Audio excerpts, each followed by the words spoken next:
할렐루야. 예수 그리스도 이름으로 하나님 말씀 증거하겠습니다. 우리 다 같이 히브리서 8장 5절 6절 말씀을 다 같이 찾겠습니다. 하나님 말씀 히브리서 8장 5절 6절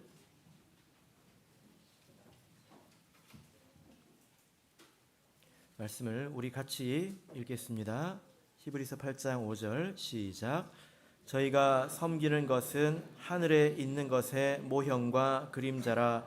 모세가 장막을 지으려 할 때에 지시하심을 얻음과 같으니 가라사대 삼가 모든 것을 산에서 내게 보이던 본을 쫓으라 지으라 하셨느니라. 그러나 이제 그가 더 아름다운 직분을 얻으셨으니 이는 더 좋은 약속으로 세우신 더 좋은 언약의 중보시라. 아멘. 여러분 지난 한 주도 평안하셨습니까? 네, 이제 날씨가 많이 추워지고 있습니다. 감기 조심하시고 건강하시고 또 오늘 하루도 평안한 안식일 보내시기를 바랍니다. 자, 오늘은 하늘의 성소라는 제목으로 하나님 말씀 증거하도록 하겠습니다. 예전에 제가 있었던 교회에 잃은 양이 있었습니다. 그런데 얼마 전에 들으니까 그분이 아주 신앙생활을 이렇게 다시 뜨겁게 회복하셨다라는 이야기를 들었습니다. 그런 이야기를 들으면 하나님께 감사하죠. 그런데 얼마지 않아서 제가 다시 소식을 들으니까 신앙이 그 믿음이 처음처럼 그렇게 뜨겁지는 않다. 이런 이야기 들었습니다. 사실 그게 되게 기간이 그렇게 길지 않았거든요.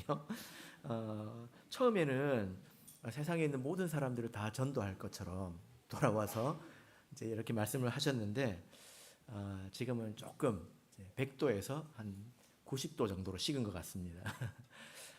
제가 이제 그 분을 생각할 때에 어떤 어려움을 겪고 있다라는 생각이 들었는데요.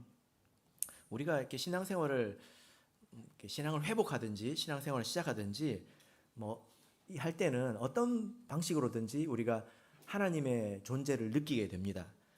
기적을 경험하기도 하고 그리고 감동을 받아서 하나님 말씀을 깨닫기도 하고 또 성령을 체험하기도 하고 그래서 부정할 수 없는 하나님의 존재를 느끼게 된단 말입니다. 그러면 이제 양심이 올바르다면 이 하나님, 창조주 하나님을 섬기는 것은 너무나 당연한 일이고 그리고 가장 귀한 일이라는 것을 자연스럽게 깨달을 수 있지 않겠습니까? 이건 너무나 당연한 일이고 여기까지 도달하는 것은 대단히 어려운 일은 아닙니다. 대단히 심오한 깨달음이거나 그런 건 아니라는 거죠. 양심이 바르다면 자연스러운 일이라고 생각이 됩니다. 근데 여기서 이제 어려움이 생기기 시작하는데 그러면 이 하나님을 어떻게 믿고 또 어떻게 섬길 것이냐 이게 좀 막연하다는 것입니다. 이게 좀 어렵다는 거예요. 그래서 아무것도 모르면서 그냥 마음만 뜨거울 수 있다는 것입니다. 그럼 어떻게 될까요? 자기가 사회에서 경험한 대로 자기가 가지고 있던 어떤 선입견대로 뭔가를 막 하려고 하지 않겠습니까? 마음이 뜨거우니까.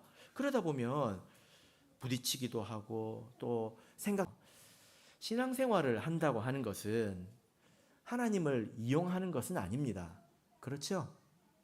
신앙생활을 한다는 것은 하나님을 섬기는 것을 말합니다. 내가 예배를 통해서 또 기도와 찬양을 통해서 하나님 앞에 엎드려 하나님 말씀을 듣는 것, 하나님의 뜻을 깨닫는 것, 이게 신앙생활이지 않습니까? 그리고 나에게 맡겨진 일, 충성을 다해서 그 일을 이루는 것이 바로 신앙생활입니다. 또 세상을 살아갈 때 많은 유혹이 있잖아요. 또 내 마음속에 욕심이 있지 않습니까? 이 욕심과 싸워서 이기는 것, 그래서 나의 거룩을 지키는 것, 이게 신앙생활이지 않습니까? 그리고 때로 어려운 일이 찾아오면 하나님을 의지해서 그 어려운 시간을 견디고 이기는 것, 그것이 신앙생활이죠. 그런 삶을 산 후에 마지막에는 집으로 돌아가는 것, 이것이 바로 신앙생활 아니겠습니까? 이것이 하나님을 섬기는 것이고 하나님을 믿는 신앙생활이라고 할 수 있습니다. 여러분 여기에 대해서 동의하십니까? 신앙생활을 전체적으로 제가 짧게 한번 정리를 해봤는데 신앙생활을 처음 시작할 때 이렇게 균형 있게 요모조모 그리고 정확하게 아는 것은 쉽지 않지요. 그냥 마음만 뜨거워서 자기 하고 싶은 것을 하기가 쉽다는 것입니다. 예전에 어떤 청년이 뭐 이런 이야기를 하더라고요. 이방인과 결혼을 했는데 부모님이 허락을 안 해주는 겁니다. 그래서 부모님이 말씀하시기를 여러분 예상하다시피 세례를 받고 그리고 앞으로 신앙생활을 하겠다는 약속을 한다면 결혼을 허락해 주겠다. 이렇게 이제 부모님이 이야기를 했습니다. 그 이야기를 전해들은 그 이방인 상대방이 굉장히 기뻐했습니다. 아, 길이 있구나. 그리고 그 길이 별로 어렵지 않구나. 이런 생각을 했대요. 왜냐하면 내가 사랑하는 사람과 결혼할 수 있다면 물속에 한번 들어갔다가 나오는 거 어렵습니까? 매일 들어갔다 나오라고 해도 할 수 있잖아요. 그죠? 그리고 뭐 신앙생활 일주일에 한번 교회 나가서 한번 1시간 예배 참석하고 오는 일은 뭐 크게 무거운 일이 아니다. 이렇게 생각을 하고 굉장히 기뻐했다고 합니다. 그래서 동의를 하고 교육을 받았겠죠? 기쁜 나머지 목사님이 뭐라고 말씀하시는지 주의 깊게 듣지 않고 네 해서 통과 해서 세례를 받았습니다. 그리고 나서 신앙생활을 시작하고 나서 깜짝 놀랐대요. 왜 놀랐을까요? 안식일이 1시간인 줄 알았는데 1시간이 아니더래요. 아침부터 저녁까지 심지어 설거지까지 시키더래요. 그래서 내가 생각했던 거와 다르네 하고 깜짝 놀랐다고 합니다. 어쩌면 뭐 하나님 믿는 거 신앙생활하는 거 이 정도 아니야? 라고 이런 생각을 하는 분이 좀 더 있을 수도 있겠다 이런 생각을 제가 해보게 됐는데요. 여러분 만약에 이렇게 백지같이 깨끗한 좀 바꿔서 이야기하면 아직 아무것도 아는 게 없는 이런 사람들에게 그런 상태에 있는 분들에게 신앙생활은 이런 것이다 라고 이 백지 위에 처음부터 그려준다면 여러분들은 어떻게 그려주시겠습니까? 무엇이 중요하고 전체 그림은 어떻고 또 뭘 해야 되며 이걸 어떻게 그려주시겠습니까? 만약에 여러분께서 처음 신앙으로 돌아가서 새롭게 시작한다면 여러분은 어떤 그림을 가지고 출발하시겠습니까? 이것이 중요한 점이죠. 이런 관점에서 우리에게 굉장히 유익이 되는 그런 말씀이 있는데요. 자, 우리 출애굽기 19장을 보겠습니다. 출애굽기 19장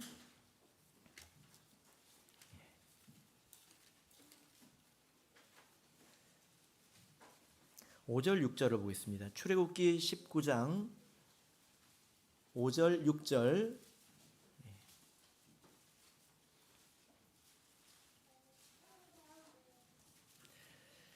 같이 읽겠습니다. 출애굽기 19장 5절 6절 읽겠습니다. 시작. 너희가 죄송합니다. 5절 시작. 세계가 다 내게 속하였나니 너희가 내 말을 잘 듣고 내 언약을 지키면 너희는 열국 중에서 내 소유가 되겠고 너희가 내게 대하여 제사장 나라가 되며 거룩한 백성이 되리라. 너는 이 말을 이스라엘 자손에게 고할지니라. 네. 자, 이 말씀은 하나님께서 이스라엘 백성을 끌어내어서 애굽에서 끌어내어서 시내산에서 언약을 맺는 그런 장면이죠. 그죠? 그래서 이 말씀을 보면 신앙생활은 하나님과 계약을 맺는 것이다. 이렇게 말할 수 있습니다. 이게 아주 우리에게 유익한 표현인 것 같습니다. 신앙생활은 하나님과 내가 계약을 맺는 것입니다. 계약이 뭔지 아시죠? 조금 쉬운 말로는 약속이라고 말할 수 있는데 조금 더 공식적이고 뭐 이런 것들을 계약이라고 하지 않습니까? 계약에 있어서 가장 중요한 것은 내가 해야 되는 것이 있다. 그게 뭔지 아는 것입니다. 그리고 내가 해야 되는 것이 무엇이고 그러면 내가 무엇을 받는다. 이걸 아는 게 제일 중요하잖아요. 그죠? 이것이 기본 중에 기본이라는 것입니다. 내가 예를 들어서 이렇게 뭐 자동차 보험 계약을 하는데 계약을 하지 않습니까? 그러면 내가 해야 되는 게 있잖아요. 그게 뭡니까? 돈을 내는 거지 않습니까? 내가 얼마를 내면 그러면 혜택이 뭔지도 알아야 되잖아요. 내가 해야 될 것도 모르고 받는 혜택도 모르고 덜렁 계약을 맺으면 어떻게 될까요? 이게 낭패죠. 그죠? 그래서 신앙생활은 하나님과 내가 계약을 맺는 것인데 내가 해야 되는 게 있고 내가 받는 게 있다는 거예요. 이 두 가지를 잘 아는 것입니다. 물론 우리가 하나님과 계약을 맺는다고 하는 것은 세상의 계약과는 좀 많이 다릅니다. 세상에 있는 계약은 서로를 이용하는 계약이잖아요. 그죠? 서로를 활용하는 거지 않습니까? 잘 생각해 보세요. 세상의 계약은 서로 이용하는 것입니다. 그러나 우리가 하나님과 맺는 계약은 이것은 사랑의 계약입니다. 그죠? 사랑의 계약입니다. 하나님과 우리와의 관계는 사랑의 계약이라는 거예요. 그러나 이것 또한 엄연한 계약이라는 것입니다. 이게 무슨 말입니까? 엄격한 게 있다는 거예요. 하나님과 우리 사이의 계약은 사랑의 계약이지만 아주 엄격한 면이 있다는 것입니다. 자, 그래서 우리가 신앙생활을 할 때에 내가 하나님께 해야 될 것이 무엇인지 당연히 알아야 되겠죠? 그러면 우리가 하나님께 받는 게 무엇인지도 알아야 되겠습니다. 여러분, 우리는 하나님 앞에 무엇을 받을 수 있을까요? 자, 우리 6절을 보시면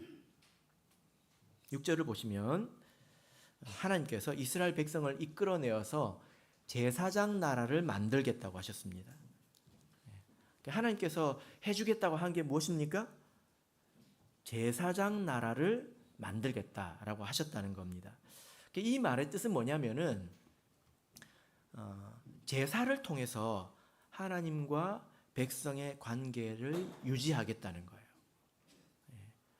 제사를 통해서 하나님께서 그들을 인도해 주시고 또 그들을 보호해 주시고 그 뜻을 가르쳐 주시겠다는 것입니다.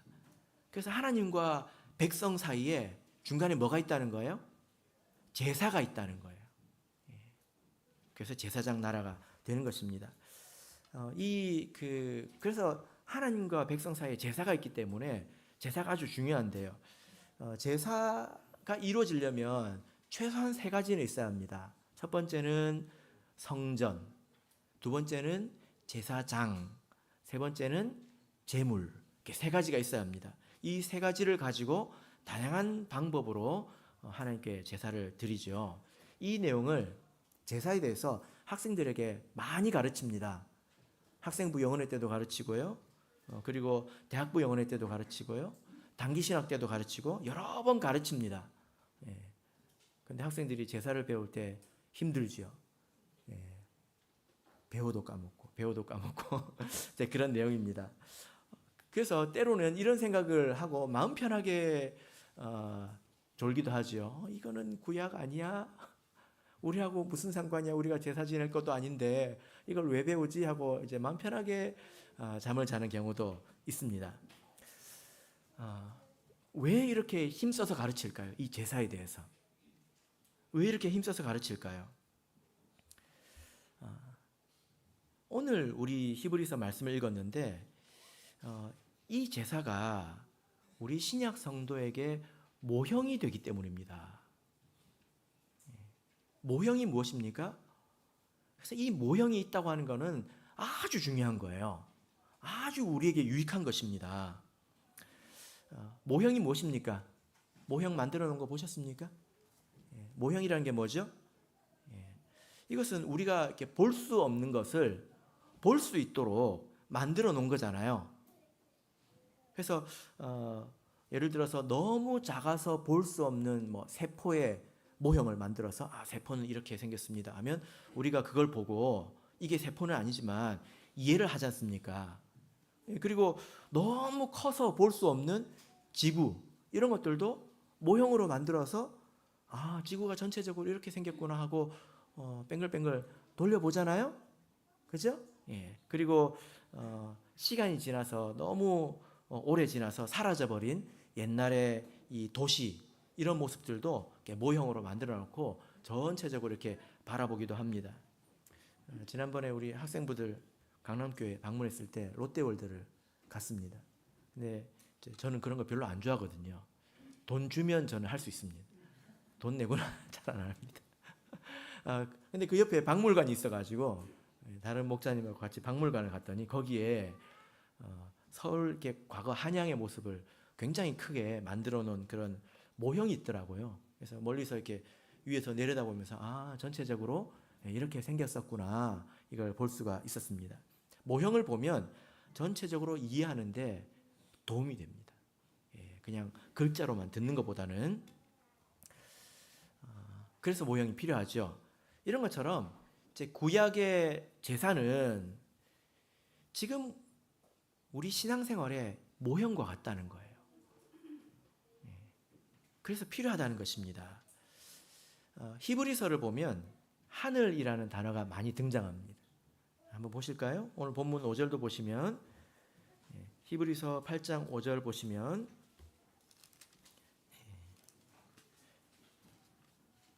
구약의 제사는 모형인데 그럼 실체가 있을 거 아닙니까?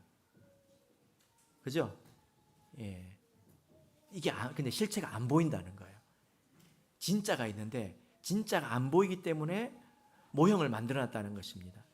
이 실체가 뭐냐면 자 8장 5절을 다시 보시면 저희가 섬기는 것은 하늘에 있는 것의 모형과 그림자라 이렇게 말씀을 하고 있습니다. 하늘에 있는 것. 이 하늘은 저 그 파란 하늘을 말하는 것이 아니라 이것은 영적인 세계를 말합니다. 영적인 세계를 줄여서 영계라고 이야기를 하기도 하죠.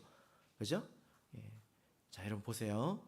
우리는 지금 볼 수 있고 만질 수 있는 이런 그 세상 속에서 이런 세상 속에서 우리가 살고 있습니다. 그죠? 그죠?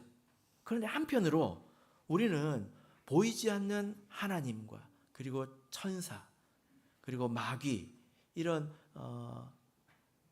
영적인 존재들과 함께 이 세상에 살고 있다는 거예요. 보이는 것이 전부가 아니라 여기에 영적인 세계가 이렇게 덮여 있다는 것입니다. 그래서 우리는 보이는 세계와 아울러서 보이지 않는 세계를 함께 살아가고 있다는 것입니다. 그래서 육신적인 생명, 보이는 생명도 있지만 영적인 생명도 있다는 거예요. 육신적으로 살았다 죽었다도 있지만 영적으로 살았다 죽었다도 있다는 것입니다. 그래서 이 세계를 인식하고 살아가는 것이 굉장히 중요하다는 것입니다. 보이는 것뿐만이 아니라 보이지 않는 세계를 인식하고 살아가는 것, 이게 아주 중요하다는 것입니다. 성경에서는 그런 이야기를 자주 하고 있는데 예를 들어서 어떤 사람이 이제 죄를 짓고 있습니다. 예를 들어서 뭐 습관적으로 이렇게 술을 계속 마신다고 한번 생각해 보세요. 술을 계속 마시면 기분이 좋겠죠. 그죠? 그러면 그 사람은 보이는 세계 속에서는 즐기고 있다. 쾌락을 누리고 있다. 라고 말할 수 있지만 영적인 세계에서는 뭐라고 어떻게 보일까요? 그 모습이? 영적인 세계에서는 그 모습을 보고 피 흘리고 있다. 이렇게 이야기를 합니다. 로마서 3장 15절을 보면 그 발은 피 흘리는데 빠른지라 이렇게 말하고 있습니다. 이게 보이는 이야기예요? 아니면 영적인 이야기예요? 이 발이 피 흘리는데 빠르다. 이게 무슨 말입니까? 죄 짓는 데는 빠르다는 겁니다. 섬기는 데는 군뱅이고 죄 짓는 데는 토끼라는 거예요. 교회 올 때는 버스 타고 오고 집에 갈 때는 택시 타고 간다는 것입니다. 그 발은 피 흘리는데 빠르다. 이 피 흘리는 건 뭘 말합니까? 죄를 짓는 걸 말해요. 사람들이 죄를 왜 짓습니까? 즐거운 게 있고 쾌락이 있으니까. 자기는 즐긴다고 생각하겠지만 우리가 보이지 않는 영적인 세계 속에서 그 모습을 딱 바라보면 그 모습은 피 흘리고 있는 모습이다라는 거죠. 그래서 보이는 게 전부가 아니라 영적인 모습으로 바라볼 줄 알아야 된다. 이걸 우리가 계속 배우고 있지 않습니까? 그래서 영적으로 눈을 뜨라. 영적으로 눈을 뜨자. 라는 이 말은 보이지 않는 세계를 인식하면서 살아갈 줄 알아야 된다는 것입니다. 처음에는 이런 걸 전혀 모르죠. 그죠? 근데 서서히 인식해 나가지 않습니까? 여러분에게도 그런 과정이 있을 거예요. 보이지 않는 하나님을 깨닫게 되고, 그리고 천사도 알게 되고, 마귀도 알게 되고, 그 안에서 일어날 많은 일들을 알게 되지 않습니까? 영적으로 눈을 떠 나가지 않습니까? 예.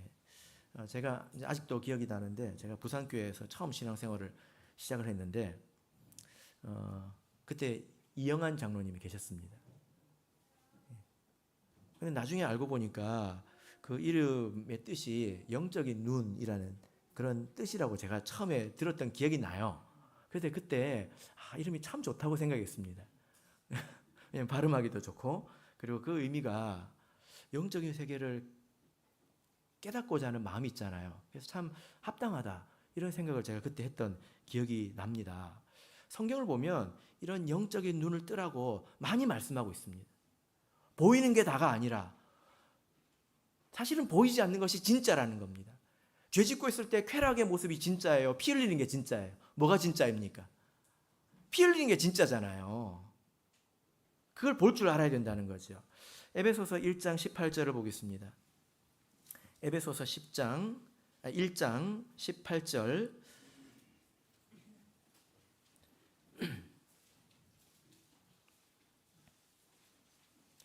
에베소서 1장 18절 같이 읽겠습니다. 시작. 너희 마음 눈을 밝히사 그의 부르심의 소망이 무엇이며 성도 안에서 그 기업의 영광의 풍성이 무엇이며. 여기 보면 너희 마음 눈을 밝히사 이렇게 말씀을 하고 있습니다. 여러분 시력이 얼마나 좋으십니까? 저는 눈이 나빠가지고 안경이 없으면 일상생활을 거의 할 수 없는 그런 지경인데, 이 눈을 말하는 것이 아니라 마음에도 눈이 있다는 거죠. 이것이 바로 영안이지 않겠습니까? 자, 그러면 여러분, 우리가 어떻게 영적인 눈을 떠서 이 보이지 않는 세상을 보면서 살아갈 수 있을까? 어떻게 바르게 보고 살아갈 수 있을까? 이것이 우리의 관심이죠. 어떻게 우리가 이렇게 살아갈 수 있을까요? 이것은 하나님께서 그 눈을 열어주셔야 합니다. 뜨게 해주셔야 합니다. 가끔은 아주 놀랍게도 환상을 보는 경우가 있습니다. 환상이 무엇입니까? 우리가 거가대교를 지나서 거제도로 들어가면 환상의 섬 거제도에 오신 것을 환영합니다. 이렇게 적어놨습니다. 환상적이다 할 때 그런 환상이 아니죠. 이 환상은 헛것을 보는 게 아니라 사실 그것이 실제입니다. 그러나 우리 육신의 눈으로는 볼 수 없는 것을 말하죠. 그래서 때로는 하나님께서 우리의 영적인 눈을 특별히 열어주셔서 보이는 것과 함께 보이지 않는 세계를 함께 보게 해주시는 경우가 있습니다. 그것을 환상이라고 하죠. 예를 들어서 예배 중에 천사를 본다든지, 또 세례를 베풀 때 물이 피로 변하는 것을 보게 된다든지, 이런 것들을 우리가 환상이라고 하지 않습니까? 그것은 하나님께서 특별히 눈을 뜨게 해주셔서 영적인 것을 보게 해주시는 것입니다. 그런데 이것은 일반적인 방법은 아니지 않습니까? 만약에 항상 그렇게 보이면 좀 이상할 것 같아요. 그죠?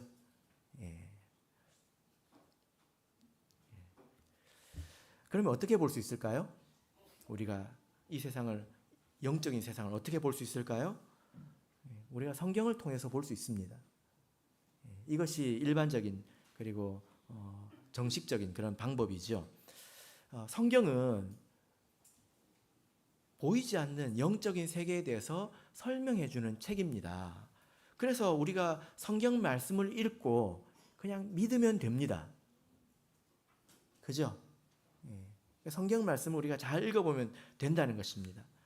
그리고 그것을 믿고 우리가 살아가면 정말 그렇다는 것을 우리가 알게 됩니다. 정말로 그렇구나, 이걸 알게 된다는 것입니다. 자, 그래서 여러분, 성경을 통해서 우리가 살고 있는 영적인 세계에 대해서 알 수 있는 대로 최대한 알아야 합니다. 최대한 알아야 합니다. 성경을 보면 오늘 말씀처럼 그 영적인 세계에 대해서 때로는 하늘 그리고 땅 이렇게 표현을 하거든요. 예. 우리가 지금 같은 이곳에 있지 않습니까? 또 많은 사람들이 같은 부산에 살고 있지 않습니까? 그러나 육신적으로는 같은 곳에 있다 하더라도 어떤 사람은 하늘에 있고 어떤 사람은 땅에 있다 이렇게 말할 수 있어요. 이 하늘은 무엇을 말합니까? 하나님에게 속한 사람을 말합니다. 바로 옆에 붙어 있어도 한 사람은 하늘에 있고 한 사람은 땅에 있고 이럴 수 있다는 것입니다. 에베소서 2장 6절을 보시면 또 함께 일으키사 그리스도 예수 안에서 함께 하늘에 앉히시니 이렇게 말씀을 하고 있습니다. 그래서 우리는 지금 어디에 있죠? 어디 있습니까? 예, 우리는 하늘에 있죠. 예, 잘 따라오고 계십니까? 예, 우리가 예수 그리스도 이름으로 세례를 받아서 하나님의 자녀로 거듭났다면 우리는 어디에 있습니까? 하늘에 있는 것입니다. 이것도 그 환상으로 본 경우가 있습니다. 제가 이런 간증을 들은 기억이 있습니다. 어떤 분이 나와가지고 성가 발표인가 이렇게 발표를 하고 있는데 전도 집회 때 다 밝은데 이방인 자리만 새카맣게 이렇게 음영 처리가 돼서 보였다고 합니다. 이것은 실제로 이렇게 보는 게 아니죠. 영적으로 하나님께서 밝히셔서 그것을 보여주셨다는 것입니다. 그런 이야기를 들어보신 적이 있으시죠? 네. 그래서 우리는 지금 하늘에 속해 있다는 것입니다. 이 하늘에 대해서 우리가 알 때에 가장 중요한 것, 굉장히 중요한 것은 이 하늘에는 성소가 있다는 것입니다. 이 하늘에는 성전이 있다는 것, 이것이 가장 중요합니다. 우리가 이것을 믿고 또 우리가 이해하고 잘 활용하면 이것이 우리 신앙에 아주 중요하겠죠. 왜 그렇습니까? 자, 우리 히브리서 4장 16절을 보겠습니다.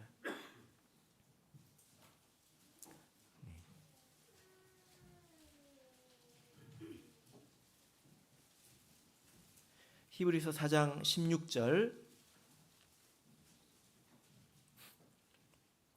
자, 읽겠습니다. 시작. 그러므로 우리가 긍휼하심을 받고 때를 따라 돕는 은혜를 얻기 위하여 은혜의 보좌 앞에 담대히 나아갈 것이니라. 예. 이 은혜의 보좌가 어디를 말할까요? 구약의 성전을 보시면 성소가 있고 그 안쪽에 지성소가 있죠. 지성소 안에 뭐가 있습니까? 법궤가 있습니다. 법궤 뚜껑에 천사 2명이 있어요. 이 천사의 이름이 뭘까요? 그룹이지요. 그 날개가 서로 이렇게 이제 마주보고 있습니다. 그 그룹 날개 사이 그곳을 은혜의 보좌라고 합니다. 거기서 은혜가 시작된다는 거죠. 거기서 우리가 무엇을 얻을 수 있습니까? 긍휼을 얻을 수 있어요. 그리고 때를 따라 돕는 은혜를 얻을 수 있습니다. 정말 어처구니 없는 이야기인데요. 신앙생활 하면서 이걸 모르고 신앙생활을 하는 경우가 참 많은 것 같아요. 신앙생활은 그저 짐일 뿐이고 죽고 나서 천국이나 가면 다행이다. 이렇게 생각하는 경우가 얼마나 많은지 모르겠습니다. 내가 시시때때로 하나님으로부터 긍휼을 받고 때를 따라 돕는 은혜를 받으면서 하나님의 힘으로 살아가는 법을 모르는 경우가 얼마나 많은지 모르겠어요. 아르키메데스라고 하는 과학자가 있습니다. 들어보셨습니까? 아르키메데스. 한 번쯤 들어보셨죠? 이 사람이 아주 이제 고대 사람인데 이 사람이 지렛대의 원리를 발견했습니다. 지렛대가 뭔지 아시죠? 이렇게 제끼는 거 말하잖아요. 경상도에서는 이렇게 말하면 다 이렇게 뭐라고 해야 되죠? 그 지렛대의 힘이 굉장히 큽니다. 그죠? 그 사람이 그거를 알고 나서 굉장히 기뻐했고요. 그리고 그 힘에 대해서 뭐라고까지 얘기했냐면 내가 딛고 설 자리만 준다면 내가 지구도 들어버리겠다. 이렇게 얘기했습니다. 그 지렛대의 힘이 얼마나 대단한지. 그래서 우리가 지금 그걸 다 쓰고 살잖아요. 어디 쓰고 삽니까? 예. 콜라 병따개요. 이게 지렛대 원리거든요. 그래서 제가 이런 생각을 합니다. 어떤 사람이 되게 목이 마른데 콜라 병 손으로 딸 수 있습니까? 우리 은수 형제 힘이 세잖아요. 손으로 딸 수 있습니까? 예. 해봤어요? 그런데 옆에 병따개가 있는데 이걸 쓸 줄 모르는 거예요. 못 마셨대요. 어처구니가 없죠. 그죠? 신앙생활을 이런 수준에서 하기가 참 쉽다는 것을 제가 느낍니다. 때를 따라 돕는 은혜가 뭔지 모르고, 그리고 하나님의 긍휼이 뭔지도 모르고, 그냥 신앙생활은 그저 짐일 뿐이고, 그래서 천국 갈 정도만 그냥 최소한 그냥 먹고 살기도 바빠 죽겠는데 무슨 뭐냐, 이렇게 하기가 얼마나 쉽냐는 것입니다. 이 말 이해하십니까? 그래 참 쉽다는 거예요. 그래서 서로 이것을 잘 알려줬으면 좋겠습니다. 우리가 하늘 성소에서 긍휼을 얻고 그리고 때를 따라 돕는 은혜를 받을 수 있습니다. 지렛대가 있는데 왜 지렛대를 사용하지 않고 힘들게 사냐 이 말이에요. 그죠? 그래서 이것은 우리가 반드시 알아야 되는 것입니다. 이것을 하늘에 성소가 있다는 것을 알고 그걸 인식하고 그것을 통해서 내가 무엇을 얻을 수 있는지 이걸 알아야 합니다. 그리고 또한 이것은 우리에게 아주 영광스러우며 또한 무거운 것이기도 합니다. 우리가 하늘에 있다고 하는 것, 내가 있는 이 하늘에 성소가 있다고 하는 것은 무거운 것이기도 합니다. 왜 그럴까요? 자, 시편 49편을 보겠습니다. 시편 49편 20절을 보겠습니다.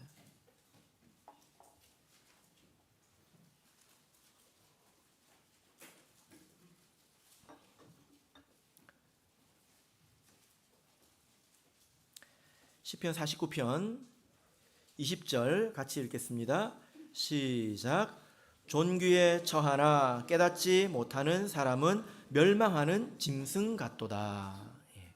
존귀에 처하나 깨닫지 못하는 사람은 누구를 놓고 말하는 걸까요? 지금 우리들을 놓고 말하는 것입니다.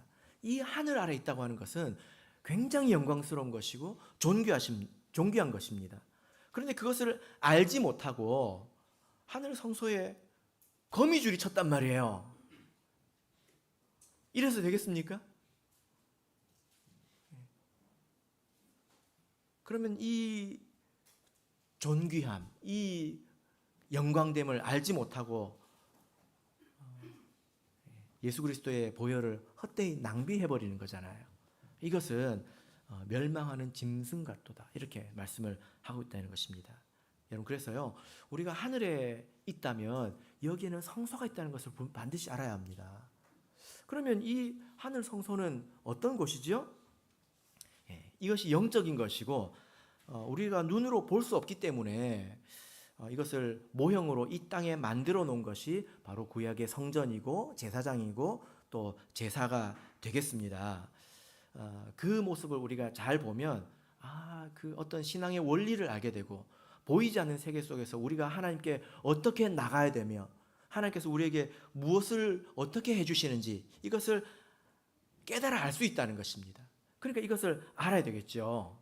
구약의 제사를 알아야 된다는 것입니다. 만약에 우리 성도님들께서 그 구약 출애굽기, 레위기 이 부분을 잘 읽으셨다면 영적인 세계에서 어떻게 내가 하나님께 나가야 되는지 이걸 잘 아시게 될 거예요. 그리고 하나님께서 우리에게 어떠한 사랑과 긍휼을 베풀어 주시는지 우리가 잘 알 수 있을 것입니다. 구약의 제사를 보면 제일 중요한 것이 세 가지라고 했습니다. 그죠? 첫 번째는 성전, 두 번째는 제사장, 세 번째는 제물. 이 세 가지가 꼭 있어야 합니다. 이 세 가지가 있어야 제사를 드릴 수가 있습니다. 근데 구약의 제사를 보면 이 제사가 상당히 번거롭잖아요. 그런 생각 안 해보셨습니까? 내가 뭐 성경 읽으면서 뭐 내가 할 거 아니니까 편한 마음으로 그랬구나 이렇게 읽으셨나요? 예. 정말 구약대로 해야 된다고 한번 생각해 보세요. 그럼 여러분 하시겠습니까? 예? 구약대로 해야 된다면 하시겠습니까? 지금 우리처럼 할 수 없어요. 방법이 구약밖에 없다면 여러분 하시겠습니까?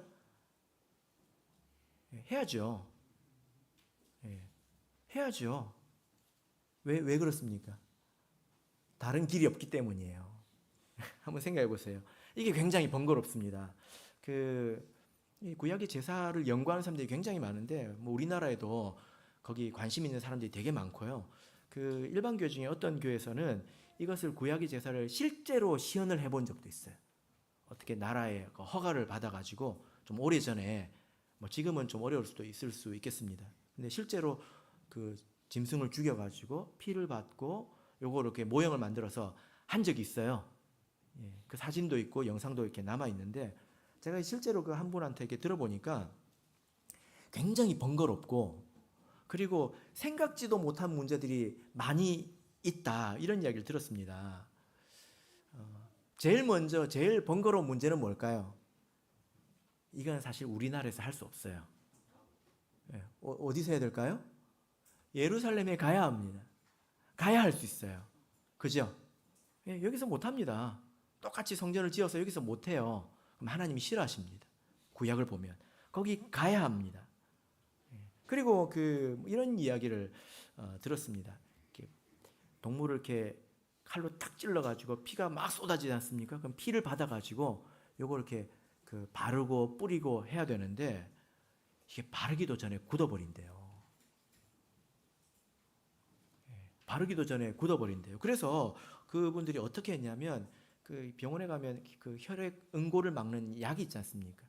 그걸 넣어놓고 거기 이렇게 풀어서 이렇게 이제 했다고 하더라고요. 이것은 아주 작은 점이겠지만 굉장히 번거롭고 어려운 것이 많습니다. 하나님께서 왜 이렇게 번거롭게 하셨을까?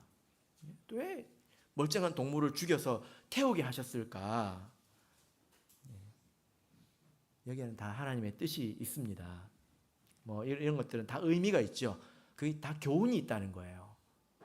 배워야 될 게 있다는 것입니다. 그런데 제가 아까 여러분들한테 말씀을 드렸는데 질문했는데 속 시원히 대답을 못 하시네요.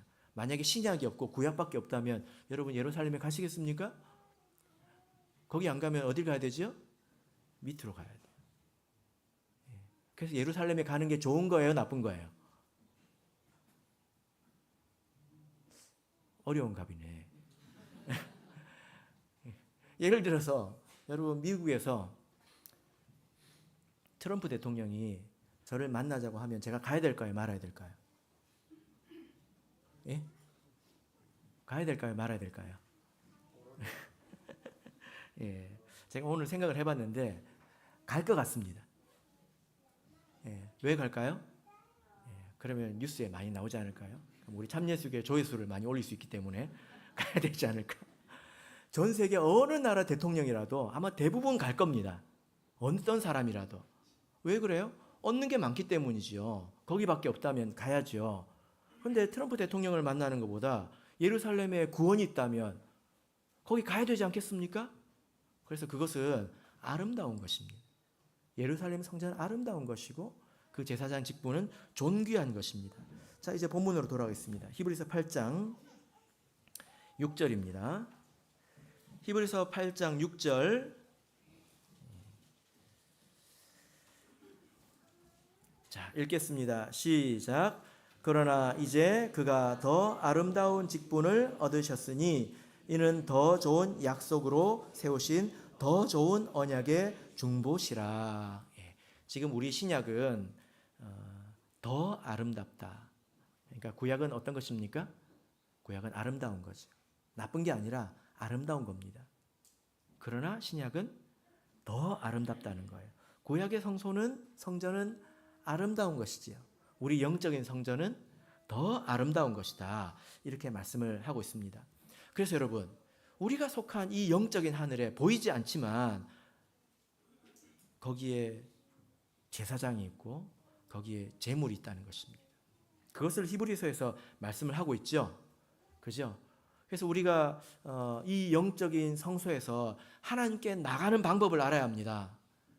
우리가 어떻게 나가는지 알아야 합니다. 이것을 히브리서 6장 이하에서부터 계속 10장까지 이야기를 하고 있습니다. 그걸 오늘 제가 한 시간에 간략하게 이제 말씀을 드리려고 말씀을 준비를 했습니다. 이 영적인 성소에 대제사장이 있습니다. 누구입니까? 누구입니까? 예수 그리스도이죠. 그리고 이 영적인 성소에 제물이 있습니다. 무엇입니까? 예수 그리스도의 보혈이죠. 그죠? 내 눈에 보이지 않지만 그게 있다는 것을 알아야 합니다. 구약에 가서 대제사장을 만나기가 쉬웠을까요? 어려웠을까요? 어렵죠. 굉장히 어렵습니다. 그런데 그 대제사장도 이 은혜의 보좌에 시은좌에 1년에 하루밖에 못 갔어요. 1년에 하루밖에 못 갔다고요. 그런데 지금 우리 영적인 성소의 대제사장은 어떨까요? 8장 1절 보겠습니다. 우리 영적인 성소에서 우리를 위하시는 대제사장은 1년에 한 번만 은혜의 보좌에 나갈 수 있게 해줄까요? 자, 1절 읽겠습니다. 시작. 이제 하는 말의 중요한 것은 이러한 대제사장이 우리에게 있는 것이라. 그가 하늘에서 위엄의 보좌 우편에 앉으셨으니. 우리의 대제사장은 이 은혜의 보좌 우편에 그냥 앉아 계신다는 거예요. 그래서 언제든지 우리가 나갈 수 있다는 것입니다. 지렛대 없이 사시겠습니까? 힘들게 사시겠습니까? 아니면 이것을 배우시겠습니까? 자, 그리고 이렇게 나갈 수 있는 것은 바로 거룩한 제물이 있기 때문입니다. 10장 10절을 보겠습니다. 10장 10절. 자, 읽겠습니다. 10장 10절 시작. 이 뜻을 쫓아 예수 그리스도의 몸을 단번에 들이심으로 말미암아 우리가 거룩함을 얻었노라. 구약에서는 동물의 피가 제물이었죠. 우리 하늘 성소에서는 무엇이 제물이 됩니까? 예수 그리스도의 희생, 보혈이 바로 제물이 된다는 것입니다. 그래서 히브리서 12장에서는 이렇게 말하고 있습니다. 히브리서 12장 18절을 보시면 너희의 이른 곳은, 지금 우리가 있는 이곳이 어디냐? 이것은 부산교회를 말하는 게 아니에요. 영적인 하늘을 말하는 것입니다. 이 영적인 하늘은 어떤 곳이냐? 24절 보십시오. 보면 새 언약의 중보이신 예수와 및 아벨의 피보다 더 낫게 말하는 뿌린 피니라. 아벨의 피를 기억하십니까? 아벨이 누구죠? 아벨이 누구죠? 가인한테 돌로 맞아 죽은 아담의 아들이죠. 가인이 죽었을 때 피가 땅으로 떨어졌잖아요. 근데 그 피가 땅에서 호소했다는 것입니다. 그래서 창세기 4장 10절을 보면 내 아우의 핏소리가 땅에서부터 내게 호소하느니라. 이게 무슨 말입니까? 하나님, 그냥 두실 겁니까? 하고 땅에서 하나님께 막 말한다는 거예요. 그래서 하나님이 안 움직일 수가 없다는 것입니다. 이게 아벨의 피거든요. 하나님! 한단 말이에요. 근데 그 피보다 더 나은 피가 영적인 하늘에 흐르고 있다는 것입니다. 이 영적인 하늘 성소에 하나님! 이렇게 말하는 피가 있다는 것입니다. 물론 아벨의 피는 정죄하는 피지요. 그런데 예수의 피는 보호해주는 피지 않습니까? 그래서 우리가 예수의 피에 의지해서 은혜의 보좌 옆에 항상 앉아 계신 예수를 의지해서 하나님의 보좌 앞에 항상 나갈 수가 있는 것입니다. 매일매일 기도할 수 있습니다. 그러나 이것을 깨달아서 은혜의 힘으로 살아가고 말씀의 힘으로 살아가고 하나님의 힘으로 살아가는 게 무엇인지 깨닫는 것은 그렇게 간단한 일은 아닌 것 같아요. 이게 보이지 않기 때문에. 그래서 서로 많이 가르치고 서로 배워야 합니다. 거기에 눈을 떠야 돼요. 그게 진짜 신앙생활이지. 아유, 죽어서 천국이나 가면 다행이고 하나님이 계시니까 교회 안 갈 수는 없고 그렇게 신앙생활 하는 것은 정말 잘못하는 것입니다. 영적인 눈이 감겨져 있는 것 아니겠습니까? 마지막으로 우리 한 가지 말씀만 읽겠습니다. 자, 히브리서 10장 22절입니다. 히브리서 10장 22절입니다.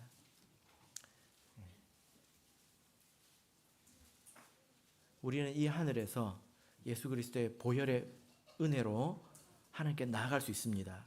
우리가 이것이 얼마나 존귀한 것인지 우리가 이것을 깨닫는다면 이 말씀을 깊이 생각하게 됩니다. 22절, 히브리서 10장 22절 읽겠습니다. 시작. 우리가 마음의 뿌림을 받아 양심의 악을 깨닫고 몸을 맑은 물로 씻었으니 참 하나님과 온전한 믿음으로 하나님께 나아가자. 히브리서를 읽어보면 양심이라는 단어가 많이 등장합니다. 예수 그리스도의 보혈로 우리 양심이 깨끗해졌다는 거예요. 이 깨끗해졌다고 하는 게 무슨 뜻입니까? 죄책감에서 우리가 자유를 얻었다는 것입니다. 구약에서는 그게 잘 안 됐다는 거예요. 동물을 죽이고 하면 내가 정말 용서를 받았는가? 근데 우리는 예수님께서 우리를 위해서 죽으신 것을 알기 때문에 죄책감에서 자유롭다는 것입니다. 그리고 그 깨끗한 양심으로 자기를 돌아보고 하나님을 섬길 수 있다는 것입니다. 그래서 우리가 깨끗한 양심으로 항상 자기에게 말해야 합니다. 이래도 정말 되는 거야? 그리스도인의 삶이 바로 그것이죠. 바른 양심으로 하나님을 섬기는 것이 하늘 성소에 있는 사람의 삶의 태도라는 것입니다. 바라옵기는 바른 양심으로 하나님을 섬기고 서로 권면하고 살아가시는 우리 참예수교회 성도님들이 되시기를 예수 그리스도 이름으로 축복합니다.